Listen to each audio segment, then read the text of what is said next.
Students हम बात करेंगे प्रॉब्लम की जो कि रिलेटेड है द ट्रायंगुलर इनइक्वालिटी, मतलब कि कॉम्प्लेक्स नंबर्स में जब हम कोई से भी दो कॉम्प्लेक्स नंबर्स लेते हैं, ठीक है, Z1 और Z2, तो उनमें हमने बात देखी थी कि उन दोनों के जो हम कह सकते हैं कि उन कॉम्प्लेक्स नंबर्स के जो मॉडुलस हैं उनका डिफरेंस लिया जाए, ठीक है, या सम करके मॉडुलस लिया जाए। तो जो सम करके मॉडुलस लिया जाएगा वो जो अलग अलग मॉडुलस लेने से और फिर डिफरेंस लेने से जो आंसर आता है उससे ग्रेटर होगा या उसके इक्वल हो सकता है। और फिर अगर हम उन्हीं जो मॉडुलस हमने अलग अलग फाइंड किए उनका सम करेंगे तो उससे ये कंबाइंड सम जो लेने के बाद मॉडुलस आ रहा है वो कम होगा या उसके बराबर हो सकता है। मतलब ये रिजल्ट जो है बेसिकली इन जनरल होल्ड करता है और इससे हम कहते हैं दैट ट्रायंगुलर इनइक्वालिटी। अब इससे रिलेटेड क्वेश्चन है हमारा कि अगर Z1 इक्वल टू 3 - 4 आयोटा के और Z2 इक्वल टू 4 + 6 आयोटा के, देन अब हमने इस रिजल्ट को इसके ऊपर अप्लाई करना है कि क्या ये मतलब ये प्रूव करना है कि ये रिजल्ट होल्ड करता है इन कॉम्प्लेक्स नंबर्स के लिए। ठीक है जी।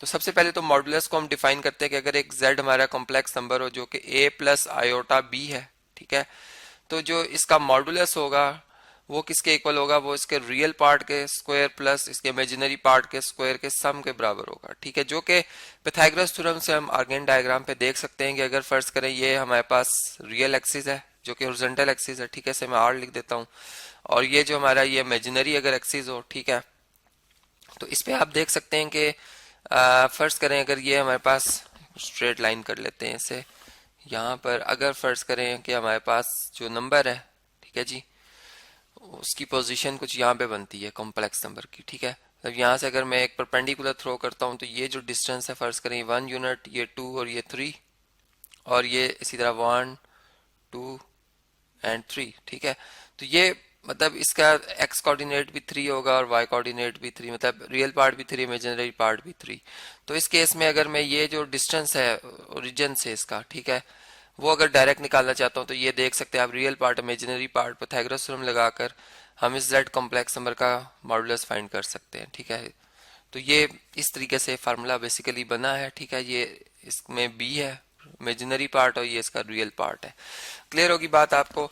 देखें अब हमारा जो प्रॉब्लम है उसमें हमने जो ये फार्मूला है इसको अप्लाई करना है, और Z1 जो नंबर है, Z1 नंबर जो है इसके लिहाज से अगर आप देखें तो 3 - 4 आयोटा, ठीक है, तो इसका जो मॉडुलस होगा वो क्या आ जाएगा, वो मॉडुलस आ जाएगा इक्वल टू इसका रियल पार्ट 3 है, 3 का स्क्वायर प्लस इसका इमेजिनरी पार्ट -4 है इसका स्क्वायर। ठीक है, तो ये बन जाएगा 3 का स्क्वायर 9 और 4 का स्क्वायर 16, 9 + 16 जो कि 25 बनता है, स्क्वायर रूट ऑफ 25 5 के इक्वल है। ठीक है जी, हमारा आंसर 5 आ जाएगा। इसी तरह अगर मैं Z2 कॉम्प्लेक्स नंबर की बात करूं तो ये है 4 + 6 आयोटा। ठीक है, और अगर हम इसका मॉडुलस फाइंड करते हैं तो Z2 मॉडुलस किसके इक्वल होगा, इसके रियल पार्ट और प्लस इसके इमेजिनरी पार्ट के स्क्वायर के सम के बराबर होगा। ठीक है, तो यहाँ पर इनका स्क्वायर कर लेते हैं। 4 का स्क्वायर आप जानते ही हैं 16 होता है और 6 का स्क्वायर होता है 36। अब 36 में अगर आप 6 ऐड करें 42, 42 में 10 ऐड करें 52। ठीक है, 52 आ जाता है,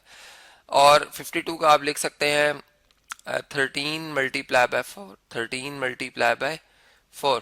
ठीक है, और 4 एक परफेक्ट स्क्वायर है तो ये 2 इसका स्क्वायर रूट आ जाएगा, तो यहाँ पे हम इसको लिख सकते हैं 2 स्क्वायर रूट ऑफ 13। ठीक है जी, 13 एक प्राइम नंबर है इसलिए इसको हम एज इट इज रहने देंगे। इसी तरह Z1 और Z2 का अगर हम सम फाइंड कर लें तो रियल पार्ट देखें इनके 3 है, इसका 3 और इसका 4 है, तो इन दोनों को कंबाइन करें तो कितना बनता है 7। ठीक है, प्लस 6 इसका इमेजिनरी पार्ट और -4 इसका इमेजिनरी पार्ट है, तो इन दोनों को अगर ऐड करें तो +2 आता है, तो 2 आयोटा इसका इमेजिनरी, मतलब 2 आयोटा आ जाएगा आंसर, 2 इसका इमेजिनरी पार्ट होगा। तो इस लिहाज से अगर हम देखें तो Z1 + Z2, अब इन दोनों के सम का मॉडुलस अगर फाइंड करना हो तो इसी तरह से रियल पार्ट का इनका स्क्वायर करेंगे प्लस इनके इमेजिनरी पार्ट्स का स्क्वायर करेंगे, तो रियल पार्ट का स्क्वायर तो हो गया जी 49 और इमेजिनरी पार्ट 4 आ जाएगा 2 का स्क्वायर, तो ये बना square root of 53, square root of 53। ठीक है जी, अब देखें अब हम इस तरह से देखने जा रहे हैं कि हमारा जो रिजल्ट है वो मतलब अगर इसका इस साइड को अगर मेजर किया जाए Z1 मॉडुलस में से Z2 को माइनस किया जाए तो क्या आएगा आंसर। अगर हम इसको कैलकुलेट करें तो हम देख रहे हैं कि Z1 modulus minus Z2 modulus ये किसके इक्वल है, Z1 मॉडुलस की वैल्यू हमने भी निकाली थी, 5 के इक्वल है। 5 में से आप माइनस करें 2√13 को, ठीक है, जो कि कैलकुलेटर से हम इसे कैलकुलेट करते हैं। जी ये देख सकते हैं आप, इसमें 5 में से माइनस करें हम 2 टाइम्स, ब्रैकेट लगाकर, एक ब्रैकेट क्लोज, इस ब्रैकेट को हम रेस कर देते हैं। 5 में से माइनस करें हम 2 टाइम्स ऑफ, यहाँ पे ब्रैकेट पुट करेंगे, स्क्वायर रूट ऑफ 13 का स्क्वायर रूट, ठीक है। तो ये आंसर हमारा आ जाता है 1.3944, ठीक है। मतलब ये आंसर जो आ रहा है ये तकरीबन 1.3944 आ रहा है। दोबारा देख लेते हैं, 13 का अगर अंडर रूट लिया जाए, 13 का स्क्वायर रूट लिया जाए, मल्टीप्लाई बाय 2 किया जाए, तो ये आंसर आता है, ठीक है, 7.21। और 5 में से अगर इस नंबर को माइनस किया जाए तो मतलब ये नेगेटिव में आंसर आएगा। चलें इसको माइनस भी कर लेते हैं इसमें से 5, तो नेगेटिव में जो आंसर आएगा 2.211, माइनस में आएगा नेगेटिव 2.211। अप्रॉक्सीमेट में बता रहा हूँ कि ये हमारा अंदाजन ये आंसर आएगा।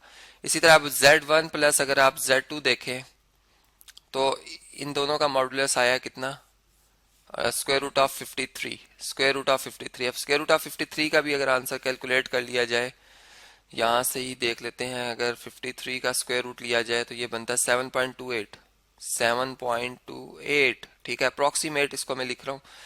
और अब अगर Z1 और Z2 को अलग अलग ऐड किया जाता, देखें Z1 का मॉडुलस कितना आया, Z1 का मॉडुलस है, कहाँ पर है जी, Z1 का मॉडुलस ये है 5, ठीक है, और Z2 का मॉडुलस है 2 स्क्वायर रूट ऑफ 13, ठीक है जी।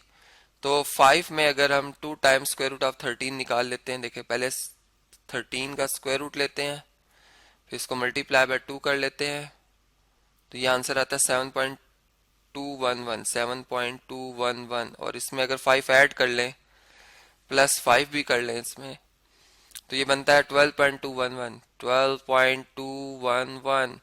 तो देख सकते हैं आप कि ये 12.211 एक बिगर वैल्यू है, ये उससे लेस वैल्यू है, और ये सबसे लेस वैल्यू। तो देयरफॉर दिस इंप्लाइज, हम ये कह सकते हैं जो ये इनइक्वालिटी हमने प्रूव करनी थी कि ये रिजल्ट सबसे लेस आया है, जो कि नेगेटिव 2.211 आ रहा है।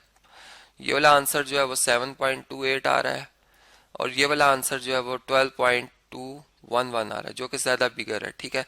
तो इस तरह से ये जो रिजल्ट था वो हमारा, हम कह सकते हैं कि वो प्रूव्ड हो गया, चूंकि इसको नंबर से ही प्रूव करना था, ठीक है। इसके कंसेप्ट लेक्चर में मैंने इसे लॉजिकली प्रूव किया है, यहाँ पर हमने इसको जो हम कह सकते हैं कि ये पर्टिकुलर जो केसेस हैं या स्पेसिफिक जो कॉम्प्लेक्स नंबर्स हैं उसके ऊपर अप्लाई करके प्रूव किया है।